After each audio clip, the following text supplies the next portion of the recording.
Now, the greatest radio shows of all time. Suspense. The Shadow Node. Washington calling David Harding, Counter Spy. Classic radio theater. The Great Gildersleeve. Fibber McGee and Molly. Dragnet. Gunsmoke. The Lone Ranger. Now, step back into our time machine with your host, Wyatt Cox. Good evening, friends of the Inner Sanctum. We head back this hour all the way back to May 13th, 1945, an episode of The Weird Circle. And this episode, entitled The Haunted Hotel. The Weird Circle. In this cave by the restless sea, we are met to call from out the past stories strange and weird. Bellkeeper, toll the bell, so all may know we are gathered again in the Weird Circle.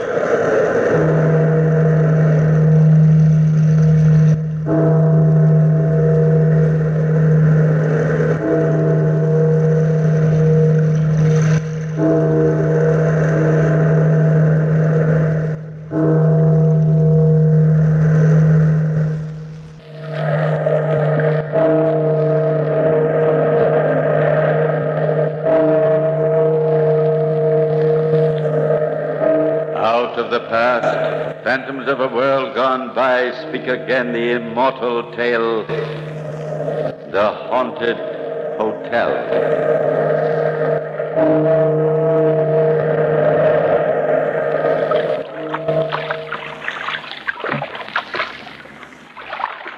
Venice is a beautiful city.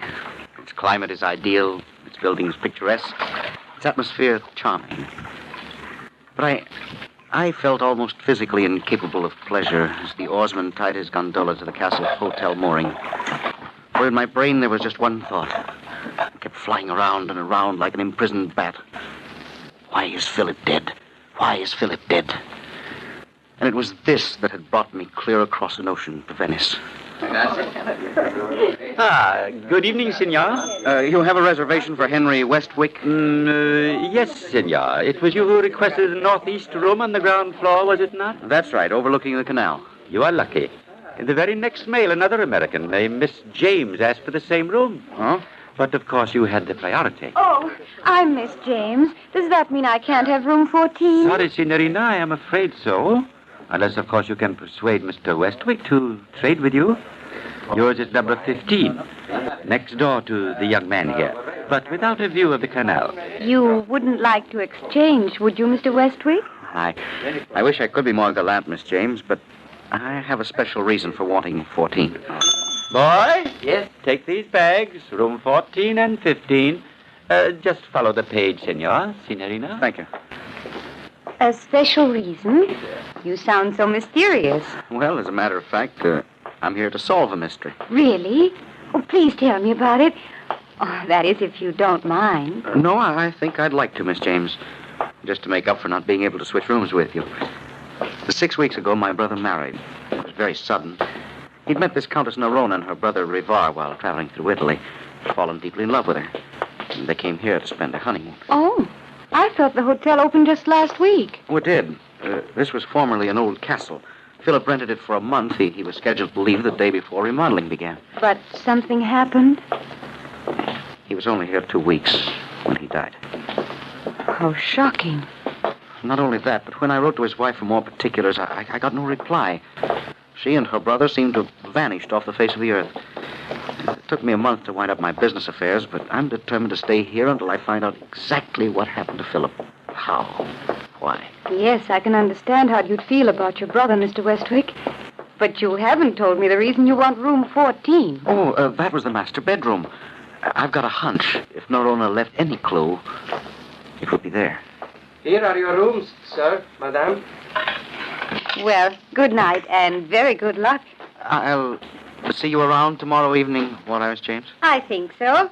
After all, we Americans have got to stick together. And, Henry, Yes? my first name's Elaine. I went into my own room, shut the door, and immediately that overwhelming sense of depression closed in on me again.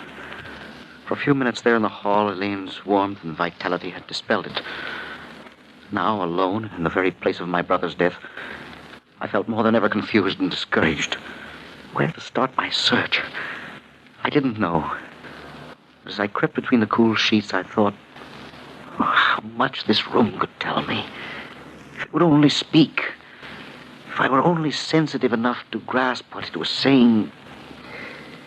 Then I just drifted aimlessly with the sound of the canal in my ears, lifting me up, bearing me along like a bit of wood on its surface. For a while, I didn't realize the sound had changed, that it had become a murmur of voices speaking fluent Italian. But then I began to see them, a man and a woman. Their images were slightly distorted, like an improperly focused motion picture. And even through my dream, I knew I was outside the scene, invisible to them, an audience of one. How can you ask that of me, Rival? You're my brother, the only one on earth I care about. How can you ask me to sacrifice myself to that unattractive boor of an American? Do you think I'm unaware of your feelings, Nerona? That I'm totally blind to how much it repels you? But what can I do? They're after me again for my gambling debts. And those men are vicious, completely unprincipled. Why, killing me would mean as little to them as snapping a toothpick. And surely you don't want my death on your soul. Oh, please, Rival. Don't try to work on my sympathies. You sound like such a fool. But Nerona, he's not an unkind man. Didn't he lease this castle for us and let us move in just on the hope that you'd marry? Keep still, can't you? Very well. I shall send Westwick a note by messenger saying I accept his proposal. What's today's date, Rival? It's the 16th. December 16th. And thank you, Nerona. I don't know which happened first. The screen going blank or my mind refusing any more of the vision. But suddenly I found myself sitting up straight in bed, my eyes wide open, my hands digging convulsively into the quilt on each side of my sweat-soaked body. Oh, what a horrible nightmare, I thought. And perhaps I could have accepted it as such, except for one thing. In the dream, there had been a wastepaper basket near Nerona's desk, with a newspaper lying on top of it. And while I could not see the Countess nor her brother clearly, the date of that paper had been quite plain. December 15th. And my brother had written to me that his fiancée was so eager for their marriage she had inadvertently dated her acceptance a day ahead. That detail had left my mind completely. Could this dream have been an extension of reality? Emotions undergone so vivid they had left their impress on the walls, be returned to whomever would receive them? I did not sleep much the rest of the night. I spent the next afternoon in a thoroughly fruitless search for some clue to Nerona's present whereabouts. I was rather glad by 8 o'clock to shower and change clothes at the hotel. I just finished dinner and decided on a stroll when I heard Elaine calling me. Henry! Hi. Do you always eat dinner so late? I waited for hours and hours, and then I decided I was just too hungry. Well, I am flattered. Want to go for a walk with me? I'd love to. And you needn't be so pleased with yourself. It really isn't any special accomplishment of your own that you're the only decent-looking male in the hotel. Thank you for that left-handed compliment. And are you going to chase me all over the place, Elaine? Oh, madly. Tell me, how did today's sleuthing go, Sherlock? Oh, not very well, I'm afraid. The only new factor I've discovered is that no one in all Venice seems to have ever seen Nerona. Why, that's incredible. I know. But Philip alone signed the lease, and then he and Nerona and Rivar moved into the castle. That much the real estate agent told me. How about the servants? Surely they must have seen her. Well, there was only one. A man named Ferrari had been with the Countess a long time. And he's disappeared completely. Oh, I suppose they took him with them, wherever they've gone. You have got a puzzle, haven't you? Well, even if I did discover that Philip was murdered, I still don't have the faintest idea of what his murderess looks like. And nobody seems familiar with their titles. Probably phonies. Say, I never thought of that. You know, Elaine? What? I'm not sure, of course, but there really may be something under that hair. Why, Oh, ouch. And I shall wear my brass knuckles in the future. Madam, please, I have a very delicate stomach. Did you hear the sound it made when you belted me? Idiot. That was my bracelet. See? 6 tiny sleigh bells on a silver chain. Oh, well, I thought that they only put sleigh bells on horses. Oh, you... Ow! Maybe we'd better get back to the hotel before you really get angry. Then you'll have to carry me home. I'd never met a girl like Elaine before. Pretty, intelligent, with a sense of humor, all at the same time. It was with the greatest reluctance that I finally consented to our saying goodnight, to making her promise that she'd see me next evening. But was that the only reason I wondered? Was I afraid that I might have another dream? I pulled the cover up to my shoulders. And almost instantly, as if it had been impatient for my coming, the dream began again. I can't stand him any longer, Riva. Not another day. We've been married just 2 weeks, and already he's scrimping. Already he's being economical. Why don't you take the bus, Nerona, instead of a cab? It's just as comfortable. And he seems to think that paying my debts absolves him of all other responsibility toward me. And what's more, that I should be eternally grateful to him for it. Has he said anything about those suits I bought? No, he hasn't seen the bills yet. Oh, it's hard enough on you, I'll admit, but how about me? He just stays in that library, reading all the time, and refuses even to let me go outside the door without him.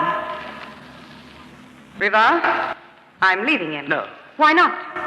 We've paid off those gangsters you call your friends. Look, let's not fool ourselves, Nerona. We'll always be spending more than we've got. We can't throw him away. Just yet. Aaron Rivar, Mr. Westwick wants to see you.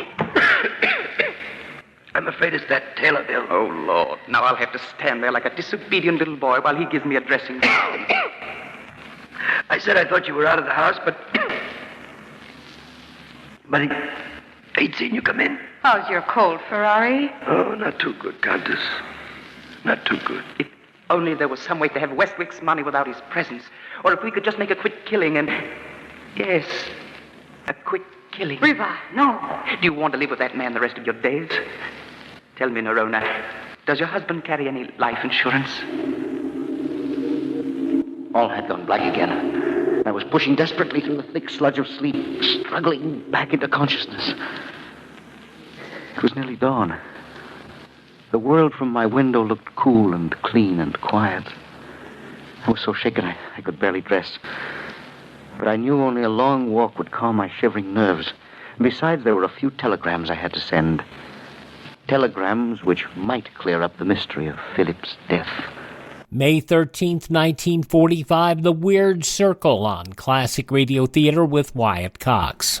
Radio? Why should I advertise on radio? There's nothing to look at, no pictures. Listen, you can do things on radio you couldn't possibly do on TV. That'll be the day. All right, watch this. Okay, people, and now when I give you the cue, I want the 700-foot mountain of whipped cream to roll into Lake Michigan, which has been drained and filled with hot chocolate. Then the Royal Canadian Air Force will fly overhead towing a 10-ton maraschino cherry, which will be dropped into the whipped cream to the cheering of 25,000 extras. All right, cue the mountain.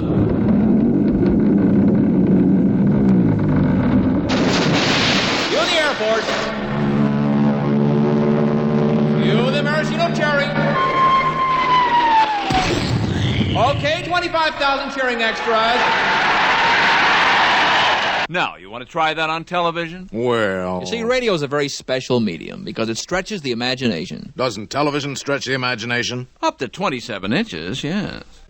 She was born in a humble shack amidst the lemon groves of Goleta, California. Mommy, don't cry. You know what they say? When life gives you lemons, make lemonade. I was gonna say life sucks, and then you die. But I like yours better. And with that, Alexandra Johnson launched her lemonade stand. Lemonade, nickel a glass. Every day, even during the frigid California winters, a bone-chilling 72 degrees, you could find her. You can have it sour, you can have it sweet. Little girl's lemonade will knock you off your feet. The little girl with the sour brew wanted more, national distribution, franchises, and so she rolled out a well-budgeted advertising campaign. Me and the rest of the Dockwakers only drink little girl lemonade. She was made president of the International Sour Drink Association and chosen to give the keynote speech at their convention. You all set with words of wisdom, honey? You know what they say, Mommy. Always advertise so consumers think of your product first? I was gonna say never swallow a lemon seed or a watermelon on your tummy. This fabricated but interesting story is to remind you that it's called advertising and it works. Put your message on this national advertising platform by emailing classicradiotheater@gmail.com. classicradiotheater@gmail.com. Now on Classic Radio Theater with Wyatt Cox, more of The Weird Circle and the Haunted Hotel from May 13th, 1945.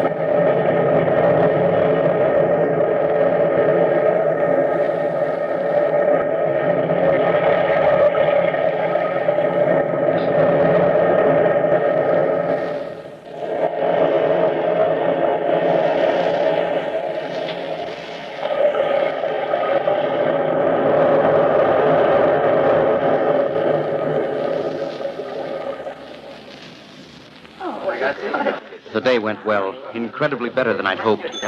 And yet, getting my key from the desk that evening, I realized I was right back where I started.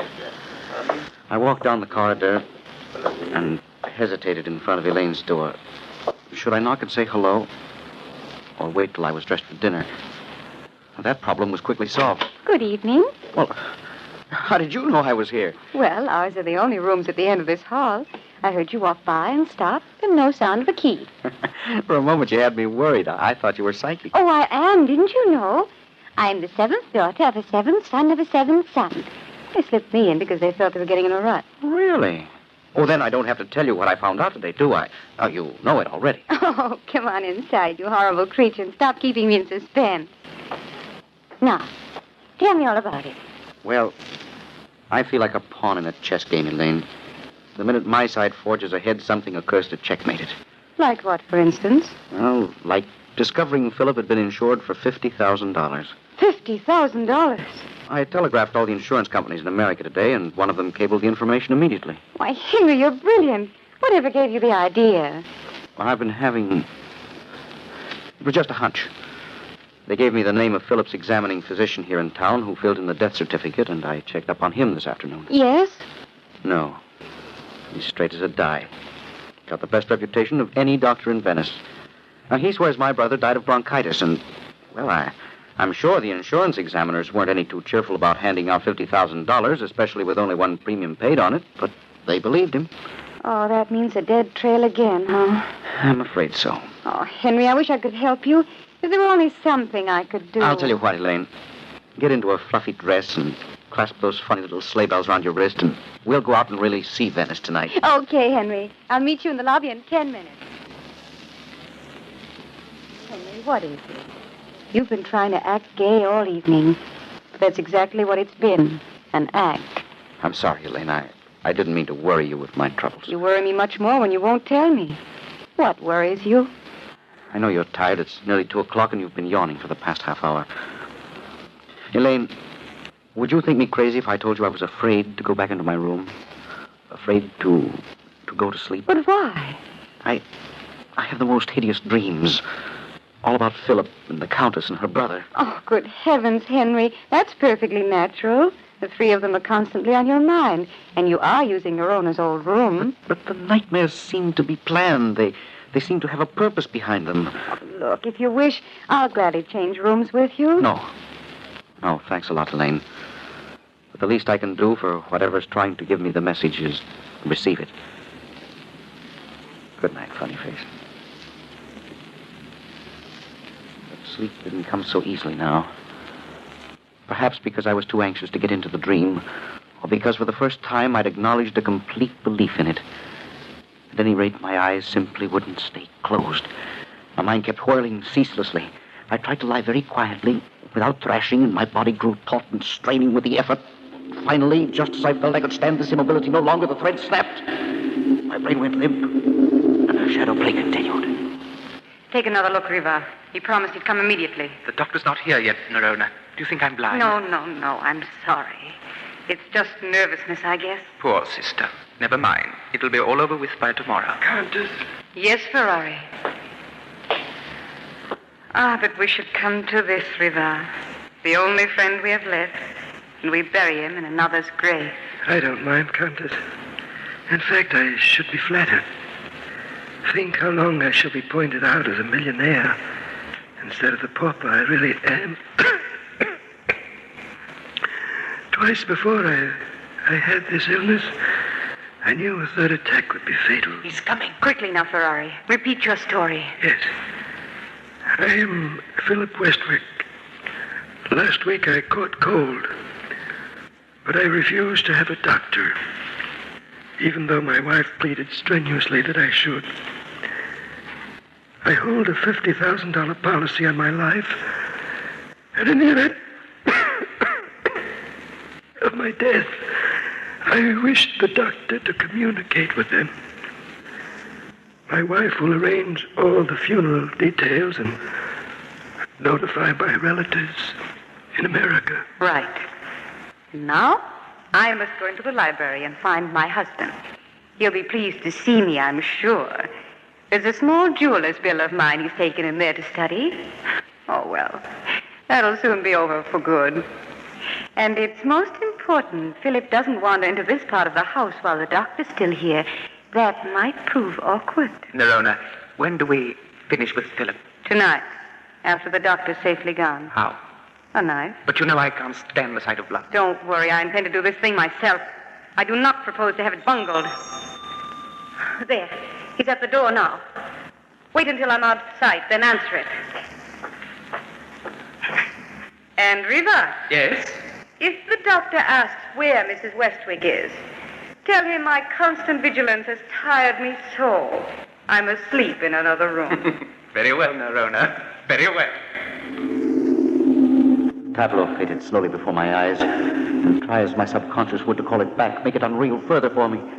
The curtain remained stubbornly closed. I didn't wake after this dream, as I always had before, but sank into a dense, hypnotic slumber. Then I felt hot, bright fingers of sunlight touch my eyelids. I knew it was morning, and I awoke.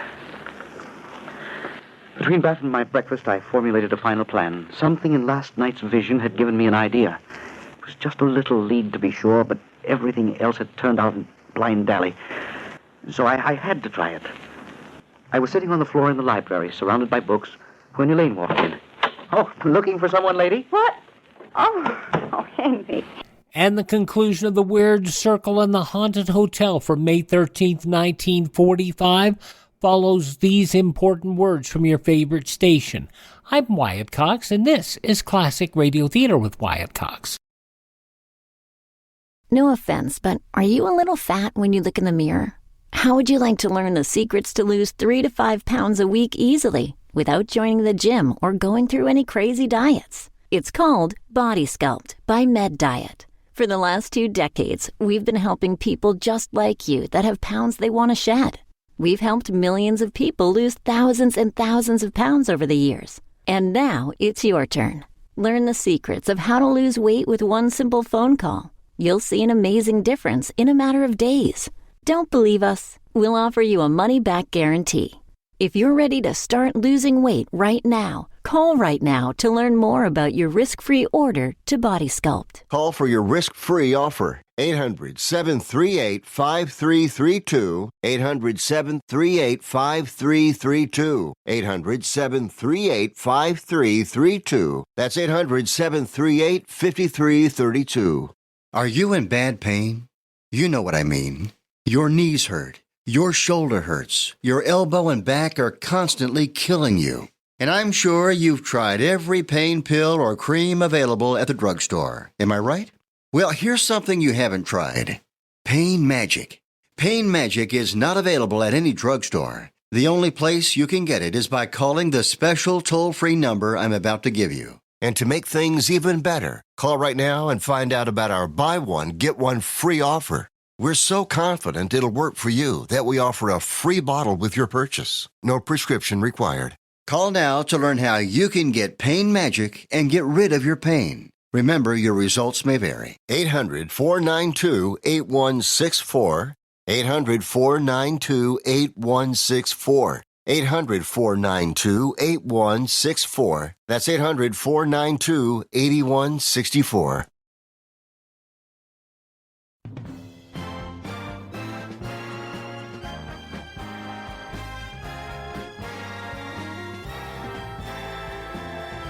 Now on Classic Radio Theater with Wyatt Cox, the conclusion of The Weird Circle and the Haunted Hotel, May 13th, 1945. Is this where you've been all afternoon? I just came in to get a magazine, because when you're not around, the hotel's so boring. Thank you for them kind words, ma'am. You can add them to my bill when I leave. What are you doing? This another clue in the case of the missing countess? Or have you simultaneously lost your mind and found a new variation on paper dollies? It's a clue, I think. Well, sit down here. Make yourself useful. All right. Now what? Well, look through this pile of books and see if you can find a bill or a letter. I have reason to believe Nerona bought some jewelry. So what? All women buy jewelry. Even I do. If we can find out where she bought it, we'll be able to get her description, see? Oh, of course. What a dope I am. Oh, I never argue with a lady. Why? Even if the bill's not here, it won't matter too much. I'll canvass every jewelry store in Venice till I hit the right one. How come you're so sure of this angle, Henry? Did you find out something new? Well, I had a dream about Nerona last night. Oh, well, tell me, Henry. What does she look like? Is she beautiful? That's funny, but I don't really know. It's as though I'm nearsighted and can't get the image distinctly.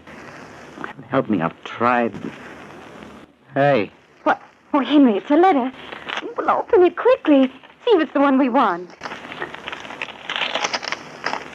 It is. A bill made out to Philip for 3,000 lira. Oh, Elaine, this is the break. This is the opening wedge. I've got a hunch that from now on the mystery's going to crack wide open. I'm going to phone this jeweler for an appointment. I don't want to be a killjoy, Henry, but it says on the bill, store hours from 10 to 6. It's nearly 7 now. Oh, well, it doesn't matter. I'll go tomorrow. Tonight we'll celebrate. We'll have truffles and nightingale's tongues and champagne. The works. Anyway, Henry, we'll have the champagne. Late that night, when we returned to the hotel, I felt more than ever that at last I was getting to the root of Philip's death. I crept into bed. I could wait for the dream calmly now, because I was no longer running around in circles, but right at the threshold to my brother's vengeance. I recognized the corridor outside my own door, and Rivar and Nerona walking softly toward it. You're sure you can do it? I'm not afraid. I'll go through with my end of it. Just be sure you don't mess up yours. Remember now, the biggest wine cask you can find in the cellar, and saw a wide enough hole in the top so the body will go through. Have you got the knife? Of course. Now go, for heaven's sake. You make me nervous. I watched her, with an icy, agonized horror no earlier dream had produced. She stealthily opened the door, and I could see Philip at the window, his back toward us, gazing out over the canal. I didn't seem to hear her footsteps sliding across the floor, coming nearer and nearer to him. I wanted to shout, scream at him, warn him against Nerona. But I knew I was just a spectator, watching a hideous motion picture, and I could not change this ending. She stopped then, motionless, just in back of him. I saw her hand come up slowly, with a sharp, slender knife, the blade glittering up brightly as the bracelet on her wrist. Just as it started downward for the final thrust, I heard a familiar sound. It was then I realized the dream had dissolved and that I was gazing up at reality. I grabbed her hand. Ow! Oh, let me go. Elaine. Oh, it was you. Let me go. No. Knifing one member of the Westlake family's quite enough. Countess Nerona. One moment more and you'd never have known my identity. Yes, I would. If I'd seen your hand. With a knife. With a sleigh bell bracelet. So, that gave me away, did it? The last thing your brother ever paid for, alive, Henry. If you had not found the bill for it, I shouldn't have tried to kill you tonight. No. When would you have tried to kill me, Countess? Perhaps never. I liked you, Henry. Riva and I learned of your arrival from the shipping news while we were at Milan collecting Philip's insurance from the branch office there. I followed you, of course, to make sure you discovered nothing. However, we were both unfortunate. Especially you, Nerona. Walk in front of me to the telephone. I've got the dagger now, remember. Night clerk, will you please call the police, tell them there's a murderess in room 14? Yes, thank you. Go on, Nerona. What about your American accent? It's quite perfect. I really am a countess, even though from an obscure town in Luxembourg. And I was given the appropriate education. I could speak 6 languages fluently at the age of 10. However, one cannot turn titles into bread nowadays, and so we had to live by our wits, Riva and I. Come in. Senora Westwick, they are here. Shall I send them in? No. I shall go out to Venice. Henry, take this bracelet to remember me by. Such little bells. One would not think them capable of sounding a death knell. Senora, the authorities grow impatient. Of course. Goodbye, Henry. Goodbye. Goodbye, Elaine.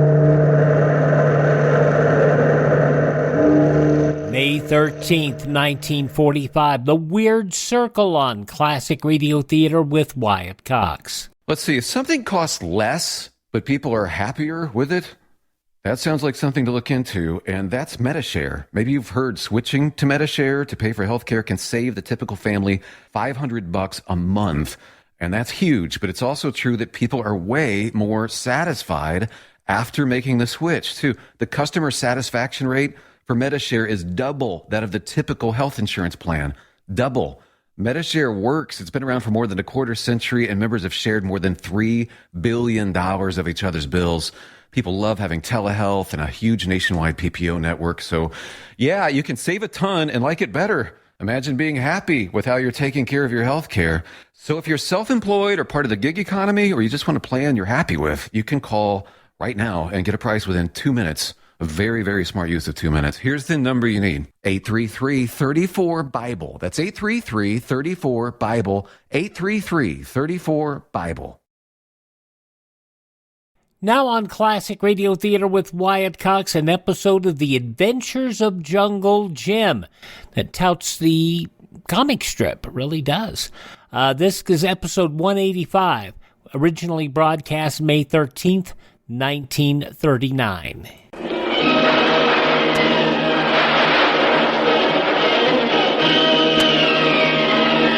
Presenting The Adventures of Jungle Jim.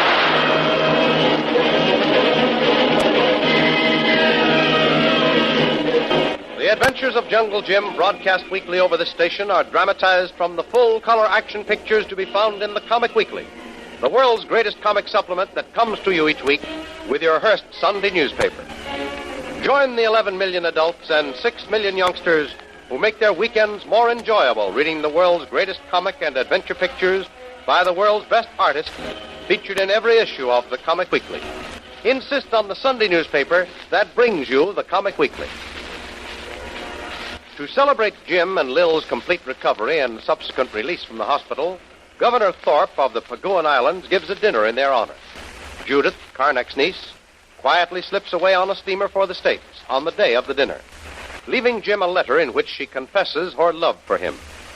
Jim, out of respect for Judith, keeps the contents of the letter from Lil, which makes her a little piqued.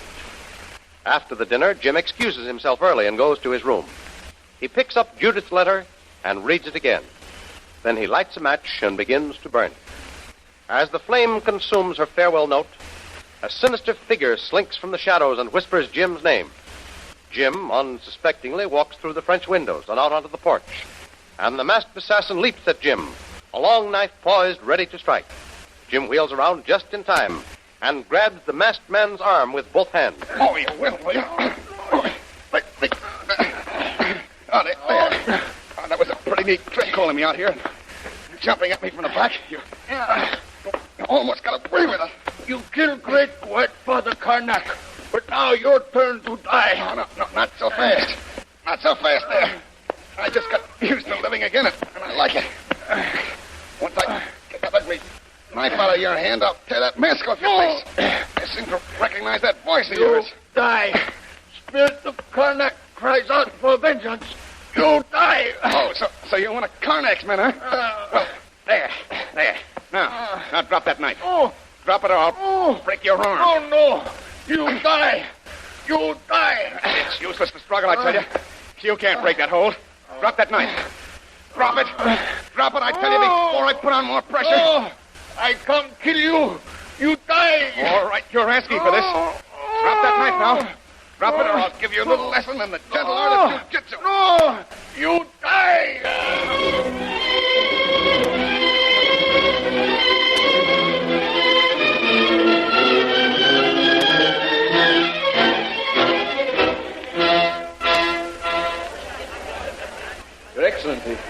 Your Excellency, I'm afraid there's something wrong upstairs. The veranda outside Mr. Bradley's room, sir. There's a struggle going on. I'm afraid Mr. Bradley's being attacked, sir. What? Good heavens, hurry, man. Summon the guard and take them up to Mr. Bradley's room. If the door is locked from the inside, take the pass key. Yes, sir. Hurry, there isn't a moment to lose. Very good, sir. Major Wilson. Yes, sir. Come with me quickly. I need your help. Very good. What's the trouble? Mr. Bradley left a little while ago, went to his room, and my butler says he's been attacked. What? Jim? Well, Governor, what's happened? We don't know yet. Come along, Major. We'll go through the library. There's an automatic in my desk drawer. Hurry, this way. I'll come too, Governor. Jim's not in any too good condition, and if some native is... Here we are, Governor. Is your desk drawer open? No. Here's the key here. This is the one. Thank you. Mr. Vril, you come with me. All right. These French windows open out on the porch. Jim's room is directly above. All right, Governor. I've got the revolver. Head on. Good. Come along. Here we are. Hey, look out. Get back, Governor!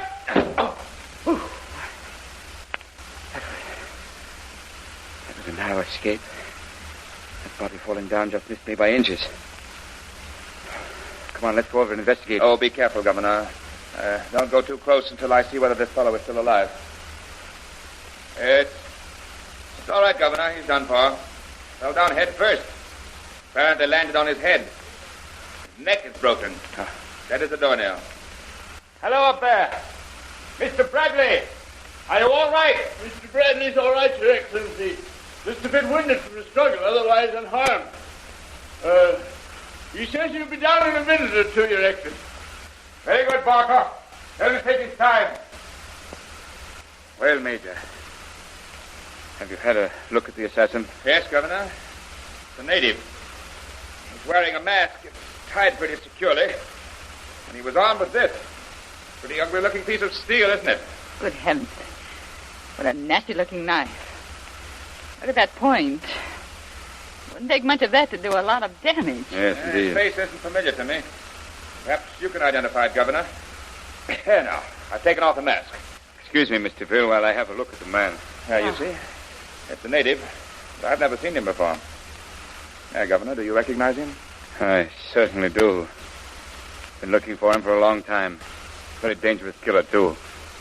I'm glad he's out of the way. Your Excellency, I've brought the sheet along to cover the body, Your Excellency. The guards have gone to fetch a stretcher. Mr. Bradley's on his way down. Very good, Barker. Cover him over and call for an ambulance to take him away. And you'd better notify the military police, too. Yes, very good, sir. Here's Mr. Bradley now. Congratulations on your very narrow escape, Bradley. I hope you're none the worse for your ordeal. It was a brazen attempt coming here and invading the governor's mansion. That fellow had plenty of nerve. How are you, Jim?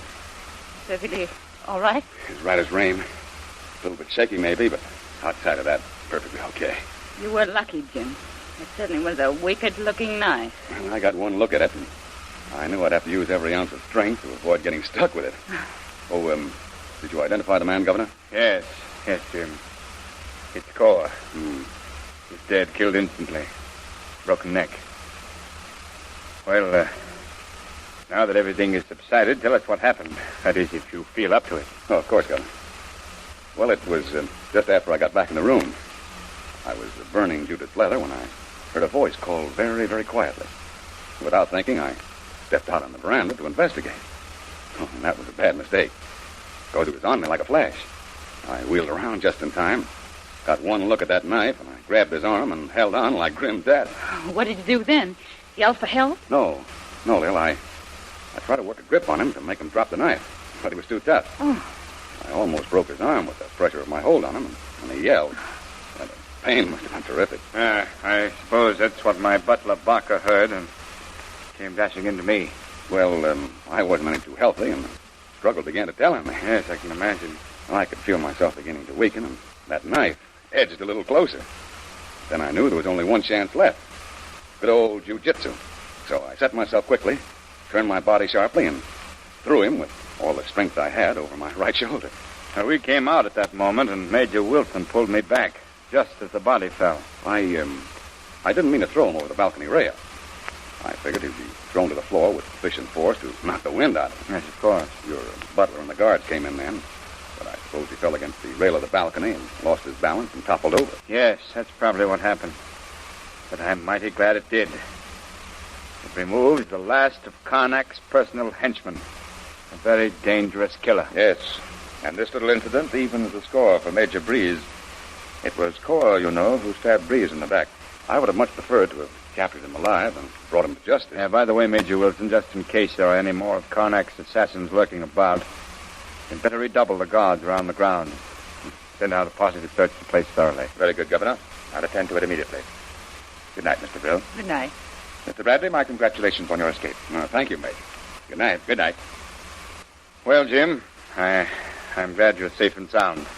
You don't realize what a great relief it is. Well, Governor, I have a pretty good idea.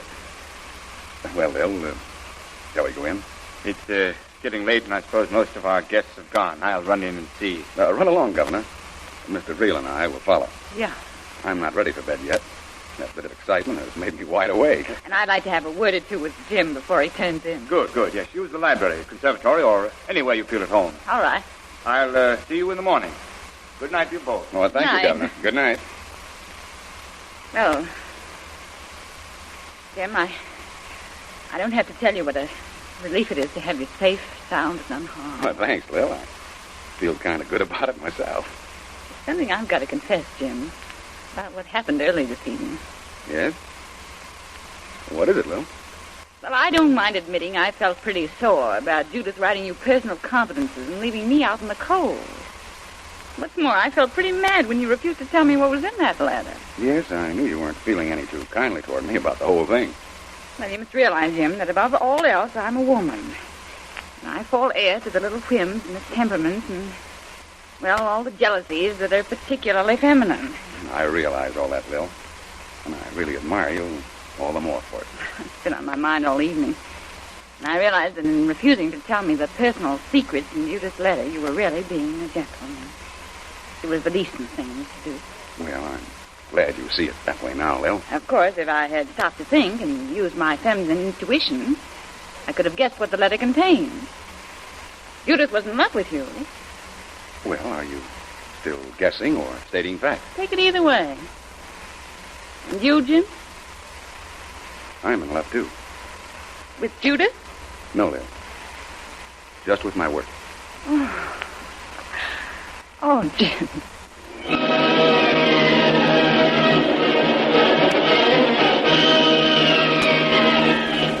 And so with the death of Koa and Jim once more safe from attack, his case against Karnak closed, what will the future hold for Jim and Lil? What new adventure awaits them? Don't miss the next exciting episode in the adventures of Jungle Jim. Remember, you can follow these adventures in the full-color action pictures which appear in the Comic Weekly, the world's greatest comic supplement containing the best full-color adventure and comic pictures. Remember, no other comic supplement can give you the top names of Cartoonland like the list of all-star favorites to be found in the Comic Weekly.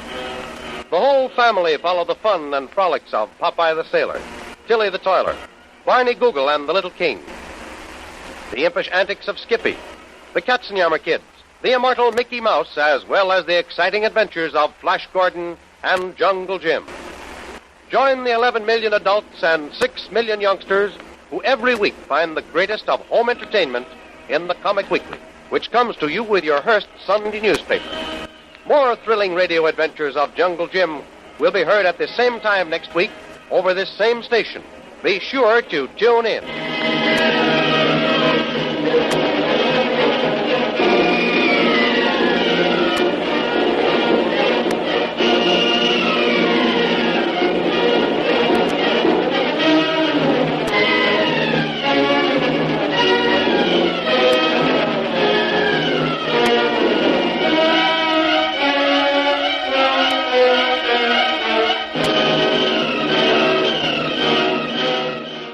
These days we'd call that an infomercial for the Sunday newspaper. May 13th, 1939, The Adventures of Jungle Jim here on Classic Radio Theater with Wyatt Cox. Please thank this radio station and support their advertisers. It is their kindness and courtesy that allow us to be with you each and every time we roll around here on your favorite radio station. We truly appreciate it. If you miss a day on this station, you do not have to miss a single show.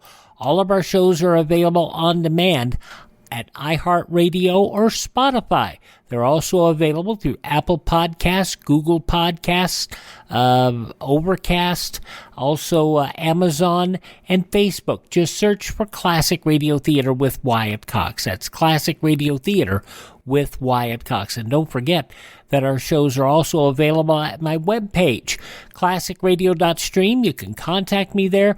You can hear our shows on demand. You can find our social media links, and you can learn more about building a classic radio collection of your own. classicradio.stream. Have a great day, won't you please? Tell all your friends the great radio shows are right here at this spot on the dial. Classic Radio Theater with Wyatt Cox on your favorite radio station.